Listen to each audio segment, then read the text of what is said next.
সুপ্রিয় দর্শক, আমি আপনাদের সামনে একটি প্রতারক চক্রের ঘটনা তুলে ধরছি। ঘটনাটি হচ্ছে, চাকরির নাম করে মানুষের স্বপ্ন নিয়ে খেলছে এক শ্রেণীর প্রতারক চক্র। মিষ্টি কথায়, ভুয়া নিয়োগপত্রে আর লোভনীয় প্রতিশ্রুতিতে হাতিয়ে নিচ্ছে কষ্টের টাকা। আমাদের মনে রাখতে হবে, সত্যিকারের চাকরি কখনো টাকার বিনিময়ে বিক্রি হয় না। তাই নিজে সচেতন হন, অন্যকেও সচেতন করুন। প্রতারকের না বলুন, নিজের পরিশ্রমকে সম্মান করুন। অবশেষে অতি লোভে তাঁতি নষ্ট হয়ে গেছে এই প্রতারক চক্রটির। প্রতারক চক্রটিকে অবশেষে জনতার হাতে ধরা খেয়েছে এবং তারপরে পুলিশের কাছে সোপর্দ করেছে 20 জনের একটি প্রতারক চক্র। তারা থানায় নিয়ে চলে গেছে। স্থানটি হচ্ছে উত্তরা 9 নম্বর সেক্টর, 9 নম্বর রোড থেকে।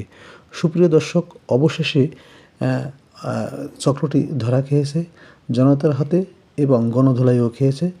সুতরাং আমাদেরকে মনে রাখতে হবে সবসময় যে অতি লোভে তাঁতি নষ্ট, অর্থাৎ বেশি লোভ করলে এই সমস্যাটি হয়। এই চক্রটি বহুদিন ধরে এইখান থেকে বিভিন্ন পাবলিক এবং ছাত্রছাত্রীদের সিকিউরিটি বিভিন্ন ধরনের চাকরির কথা বলে টাকা নিয়ে হাতিয়ে নিয়েছে, কিন্তু তাদেরকে চাকরি না দিয়ে তাদেরকে মারধর করে বের করে দিচ্ছে এই চক্রটি। খুবই একটি বিশাল গ্যাং। সুপ্রিয় দর্শক, এই ভিডিওটি শুধু আপনাদের সাথে শেয়ার করলাম যে আমরা জনগণ, পাবলিক, ছাত্র সবার সাথে ভিডিওটি ভালো লাগলে শেয়ার করে দিবেন।